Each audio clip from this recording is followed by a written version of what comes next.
প্রথমে আমি ইউটিউবের মাধ্যমে এটা দেখি, দেখার পর আমার এটা উৎসাহ জাগার পর আমি বিএফআর বাংলাদেশ মৎস্য গবেষণা ইনস্টিটিউট থেকে এটা ট্রেনিং নিয়ে আমি আমার পুকুরে চাষ করি। প্রথমে তো আমি 700 ঝিনুক দিয়ে শুরু করছিলাম। এখন বর্তমানে আমার হারভেস্টিং এখন হয়নি, এখন প্রায় হবে এইটা। আর বাংলাদেশে এটার চাহিদা এখন বর্তমানে ব্যাপক, কারণ আমরা যে ময়মনসিংহ যে বুঝলাম যেন আমরা এটা হারভেস্টিং করতে পারি এবং আমরা এটা সাকসেসফুল হতে পারি, এরকম একটা চিন্তাভাবনা আমরা এখন আছি। আমার দেখা দেখি আমার গ্রামের যারা তরুণ যুবক আছে তারা উৎসাহ হচ্ছে, এবং আমার চাচা আছে যেমন যুবক যারা সবাই উৎসাহ দিচ্ছে এটার প্রতি, তারা করবে সবাই। এবং আমরা সুজন ভাই সেও করছে, আলহামদুলিল্লাহ তারই ভালো হয়েছে এবং সেও হারভেস্টিং প্রায় করবে। এবং আমাদের দেখা দেখি আরও অনেকেই করার জন্য আগ্রহী হচ্ছে। বাংলাদেশ ঝিনুক দেওয়া আছে 2000, এখানে ইমেজ দেওয়া আছে 4000। তো এখানে আমার হারভেস্টে আমার এখানে খরচ হয়েছে আপনার 2000 ঝিনুকে 30,000 টাকার মতো খরচ হয়েছে।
সালের প্রথম দিকে আমি এই মুক্তা চাষ ইউটিউবে ভিডিও দেখে তারপরে উৎসাহিত হয়ে যে আসলে এটা আমি করব, আমার শখের বশতে আমি মুক্তা চাষ করি। আসলে তারপরে ইউটিউবে দেখতে দেখতে একটা নাম্বার সংগ্রহ করি, আমি লালমনিরহাটের লিটন ভাইয়ের নাম্বার সংগ্রহ করি, তার মাধ্যমে তার সাথে যোগাযোগ করি। তারপর সে এখানে আইসে আমাকে ট্রেনিং করা যায়, প্লাস এটা কীভাবে কী করবো সব কিছু আমাকে বুঝে যায় আর কি। তারপরে ওই ফার্স্ট আমি 750 পিস দিয়ে শুরু করি, তারপর ওখান থেকে একটু ভালো লাভবান হয়। তারপরে আমি এবার নতুন করে 8000 পিস করছি। লাভটা এটা দেখা যায় আসলে নিজেরা যদি ট্রেনিং নিয়ে নিজেরা করে তাহলে এটা ভালো একটা ব্যবসা এখানে আছে। আর দেখা যায় যারা বেকার আছে যারা আবার দেখা যায় গ্রামে পুরানো পুকুর পড়ে আছে, মাছের পাশাপাশি এটা যদি করা যায়, এটা মাছের কোনো ক্ষতি করে না, বাট এটা মাছের পাশাপাশি এটা করা সবচেয়ে বেশি ভালো। এটাই আপনার একটা ঝিনুক প্রতি খরচ হয় যদি নিজেরা করে, তাহলে দেখা যায় আপনার খরচ হয় কত 30 থেকে 40 টাকা পার পিস খরচ হয়। তাতে এখান থেকে একটা ঝিনুক থেকে 2টা মুক্তা বের হয়, ইমেজ মুক্তা। তো এটা সর্বনিম্ন বিক্রি করলে 200-400 টাকা বিক্রি করা যায়। তা আমার 370 টাকা একটা পার একটা ঝিনুকে 370 টাকা আমার ব্যবসা থাকে। আমি এটা বর্তমানে কিছু স্থানীয় ফার্স্টের মুক্তাটা আমি একটু কম ছিল, তো এটা স্থানীয় পর্যায়ে সেল দিচ্ছি। আর এখন বর্তমানে আমার লাইন যোগাযোগ হলে ইন্ডিয়াতে আমি এটা সেল করবো সম্পূর্ণ। আর বাংলাদেশে চেষ্টা করবো যে বাংলাদেশে এটা সবাই চিনুক, জানুক। এটা আসলে বাংলাদেশের মানুষ চেনে না, আমরা চাই এটা বাংলাদেশ চিনুক, সবাই চিনলে এটা বাংলাদেশে বাজারজাত হবে সবচেয়ে ভালো হবে। যেহেতু বাংলাদেশের থেকে বাহির থেকে আমরা বাংলাদেশে লক্ষ লক্ষ টাকা মুক্তা আমরা কিনে আনতে হয় বাংলাদেশে। আমরা চাই যে আসলে এটা যেন কিনা না আনতে হয়, এটা আমরাই উৎপাদন করব। ইন্ডিয়ার মার্কেট এখন বাংলাদেশে তো এটা মার্কেট খায় না, এই জন্য ইন্ডিয়াতে এটা ভালো মার্কেট চলে এবং ইন্ডিয়া এটা ভালো চেনে।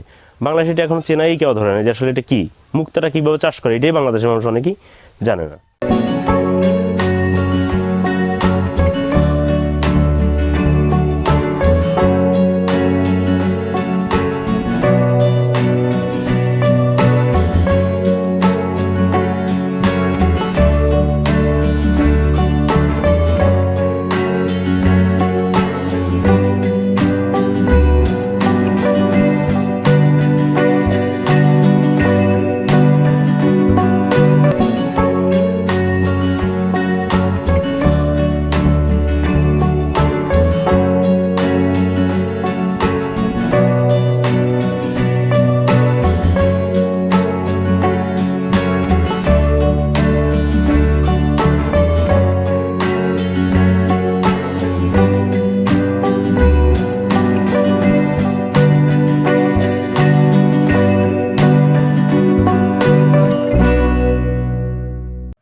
জাকিরা সাহেব যে প্রজেক্টটা এখানে শুরু করেছে, এই প্রজেক্টের আমি প্রতিবেশী। ওনার কাজের শুরু থেকেই আমি তার কাজগুলি দেখে আসছি এবং আমার মনে হয় যে মাছ চাষের পাশাপাশি এই মুক্তা চাষের প্রকল্পটি বেশ লাভজনক। আমরা যেটুকু জেনেছি এ পর্যন্ত খরচের সাথে এর যে বিক্রি মূল্য তাতে যথেষ্ট ইনকাম করার সুযোগ আছে। এই জন্য আমরা এ ব্যাপারে প্রতিবেশীরা মোটামুটি অনেকেই উৎসাহী।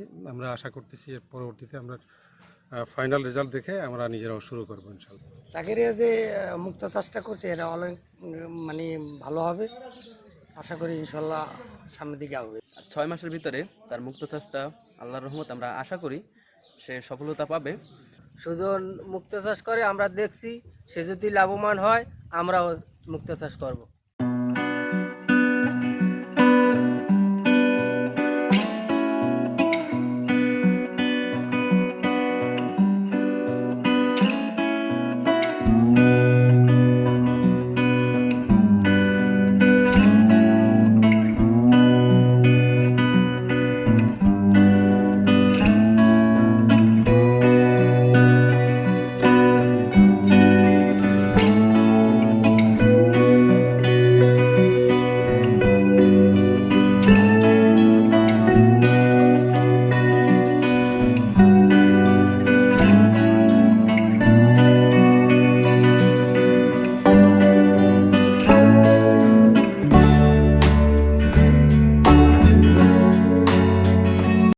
বেকার যুবকদের জন্য মাছের সাথে মুক্তার চাষ এটা বেশ এটা লাভজনক এবং এই অঞ্চলে এটা শুরু হয়েছে।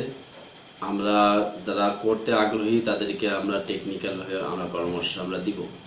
তবে এখানে যেটা দরকার যে মুক্তা যত সুন্দর হবে তখনই যখন পানির কোয়ালিটিটা সবচেয়ে ভালো থাকবে। পানি যদি ফ্রেশ থাকে, ভালো থাকে, গুণাগুণ ভালো থাকে, তাহলে মুক্তার কোয়ালিটিটাও ভালো হয়। এই জন্য টেকনিক্যাল এই বিষয়গুলো যারা করতেছে তাদের এই বিষয়গুলো আমাদেরকে আমরা অবহিত করব, তাদেরকে জানাবো। এই বিষয়ে তাদের যদি ট্রেনিংয়ের প্রয়োজন হয় আমরা সেই ব্যবস্থাটা আমরা করতে পারবো। এটা মূলত করতেছে বাংলাদেশ মৎস্য গবেষণা ইনস্টিটিউট। ওনারা একটা প্রকল্প আছে, প্রকল্পের মাধ্যমে এই মুক্তা চাষে যারা আগ্রহী তাদেরকে টেকনিক্যাল সাপোর্টও দিয়ে থাকে এবং প্রদর্শনীর ব্যবস্থাও আমরা করে থাকি। আমি তাদের সাথেও যোগাযোগ ব্যবস্থা করব, আর আমাদেরও যতটুকু সামর্থ্য আছে আমি তাদেরকে আমরা সহযোগিতা করব। এইসব যারা বেকার যুবক আছে এখানে কর্মসংস্থানের বিশাল একটা সুযোগ রয়ে গেছে। এটা যদি আমাদের প্রত্যেকটা স্তরে যদি আমরা করতে পারি তাহলে আমাদের বিশাল সম্ভাবনা একটা খাত এই মুক্তা চাষ।